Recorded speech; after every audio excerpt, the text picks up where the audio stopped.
Rasa tidaklah selalu penting. Minuman kaleng yang akan kita bahas hari ini diluncurkan pada tahun 1987 dan sekarang terjual hampir 3 miliar kaleng per tahunnya. Ya, benar. Red Bull mereknya minuman manis, penuh energi, berbuih, dan penuh dengan kafein yang kini terjual hampir di 130 negara. Luar biasa. Akan menjadi sangat menarik untuk kita bahas sejarahnya bagaimana brand Red Bull ini bisa mendunia sampai detik ini. Red Bull menguasai 80% pangsa minuman energi di negeri di mana produk ini dijual. Sosok di balik minuman berenergi ini adalah seorang milioner yang berasal dari Austria dengan kulit kecoklatan karena sering terpapar sinar cahaya matahari dan lebih menghindar dari publikasi di media.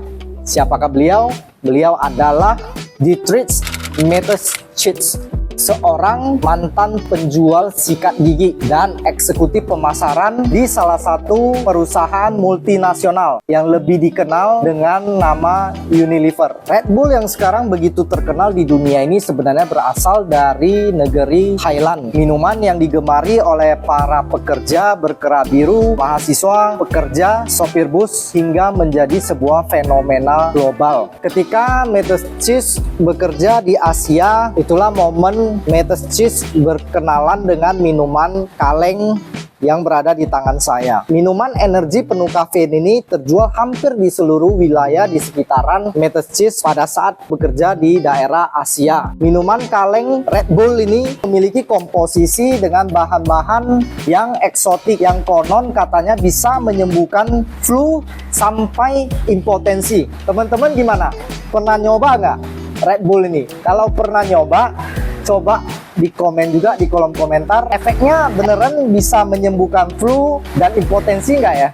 Mateschitz mulai menyelidiki potensi pasar di wilayah Asia dan mendapati bahwasanya para penjual minuman kaleng ini menjadi kaya raya setelah menjual minuman kaleng yang berada di tangan saya. Mateschitz kemudian berupaya untuk mendapatkan resep dari minuman kaleng ini dan berupaya untuk membawanya pulang ke negerinya, yaitu Austria. Setelah menyelidiki beberapa minuman energi, Mateschitz menjatuhkan pilihannya pada brand Krating Daeng dalam bahasa Thailand dan mempunyai arti kerbau air merah. Mungkin dari sanalah awal mula brand Red Bull.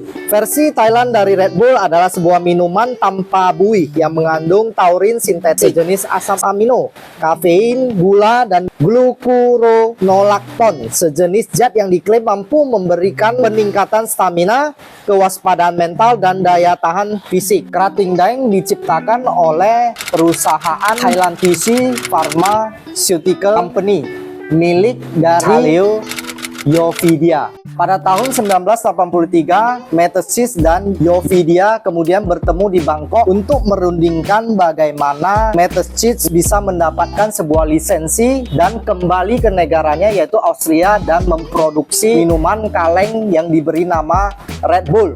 Oke, kesepakatannya yaitu Yovidia dan Mateschitz masing-masing memegang 40% dari saham Red Bull dan sisa 2% kemudian dipegang oleh putra dari Yovidia. Masing-masing dari Yovidia dan Mateschitz menanamkan modal awal sebesar 500.000 USD dalam perusahaan Red Bull. Kemudian Mateschitz mengemas minuman kaleng ini dan memberikan buih atau soda pada minuman Red Bull yang awalnya tanpa buih di negeri asalnya. Mengemasnya dalam bentuk kaleng yang cantik dan ramping, menjadikannya minuman cerdas yang diklaim mampu meningkatkan kinerja seseorang setelah menenggaknya.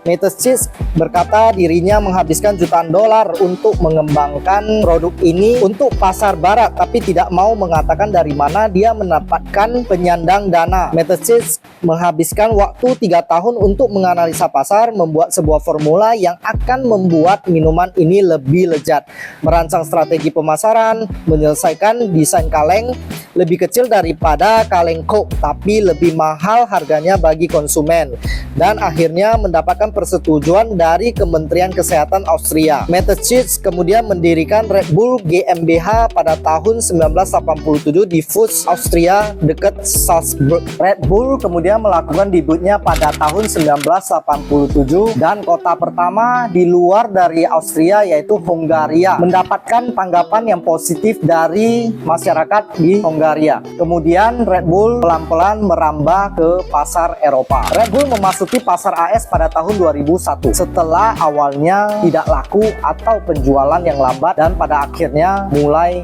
naik di pasar Amerika.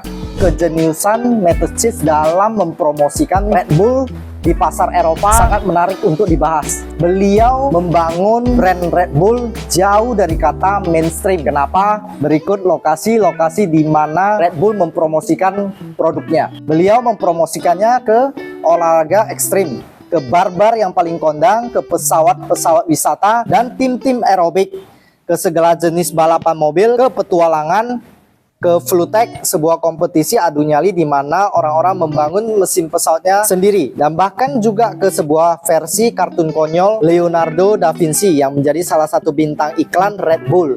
Mateschitz kemudian menyebut keberhasilan Red Bull itu berdasarkan dari cara pemasarannya. Penting kiranya bagi seseorang yang ingin menaikkan sebuah brand harus mengembangkan sebuah strategi komunikasi dan periklanan yang ditempatkan di atas dan di bawah mainstream. Jadi jangan di tengah-tengah, teman-teman. Sebuah kampanye yang menggabungkan tubuh dan pikiran dalam sebuah cara yang sangat tidak biasa ditemui oleh orang. Mungkin itulah cara bagaimana Red Bull ini bisa melekat atau menjadi top of mind dari para penikmatnya. Mateschitz juga berkata bahwasanya citra dari Red Bull tidak ada hubungannya dengan makanan atau minuman kaleng, tapi diidentikan dengan sebuah kemewahan dan gaya hidup. Taktik-taktik dalam merekrut tim, merekrut mahasiswa dan mahasiswi keren untuk bertindak sebagai pendidik konsumen. Mereka membawa kotak-kotak berisi Red Bull kemudian ke pesta-pesta yang akan membuat Red Bull ini menjadi sebuah pembicaraan. Bukan melalui saluran-saluran televisi dalam mempromosikan mereknya, akan tetapi Red Bull memiliki armada mobil yang bahkan dimodifikasi sedemikian rupa dan berkelilingi seantero kota dalam mempromosikan brand Red Bull. Bukan hanya itu, dukungan dari para pesohor seperti artis Madonna, Demi Moore, dan Britney Spears yang kedapatan meminum sekaleng Red Bull dipotret oleh paparazzi ketika menyeruput kaleng dari Red Bull sebagai bagian dari kegiatan para artis tersebut. Red Bull seolah-olah mempromosikan brandnya secara tidak langsung dan diminum oleh para artis dan bintang tersohor tersebut. Kampanye pemasaran Red Bull tidaklah murah.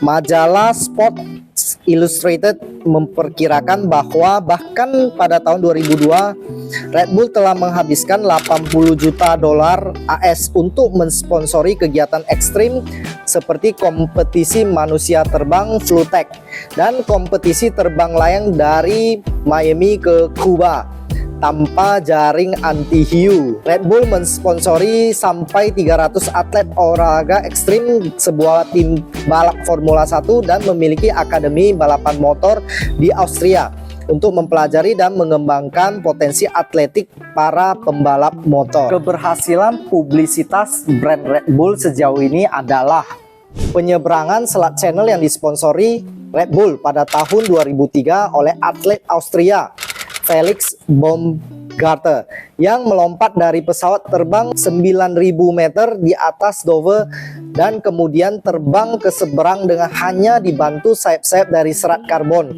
mendarat di Clays 6 menit kemudian.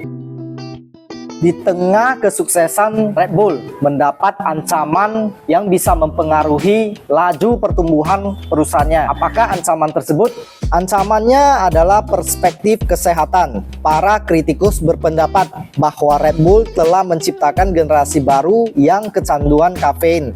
Minuman ini telah diharamkan di Kanada, Denmark, Norwegia, dan Perancis. Perusahaan Red Bull sendiri merekomendasikan untuk mengkonsumsi Red Bull itu maksimal 8 kaleng dalam satu hari. Mr. Cheats sangat bugar yang dilaporkan menengguk 8 kaleng Red Bull perharinya dan menyukai kopi hitam. Selalu menghindari media, lebih suka merek produknya menjadi pusat perhatian daripada diri dia sendiri. Dia dikenal sedikit mata keranjang, jelas menyukai olahraga ekstrim dan memiliki sebuah pulau di Fiji dan sebuah tim sepak bola Austria. Dia juga memiliki koleksi pesawat terbang yang tak ternilai harganya dan tengah membangun sebuah taman bermain bertema penerbangan di Austria. Akuisisi terbaru Red Bull adalah sebuah tim bisbol di MLB seharga 100 juta dolar AS. Pada tahap ini, Mr. Cheats tidak berencana menjual bisnisnya yang dinilai masih terus merambah pasar baru. Pada tahun 2006, penjualannya mencapai 3, miliar dolar AS dan menjadi perusahaan yang tengah melirik Meksiko, Rusia, dan Timur Tengah sebagai pangsa pasar baru minuman Red Bull yang manis, berbuih, dan berkafein pastinya.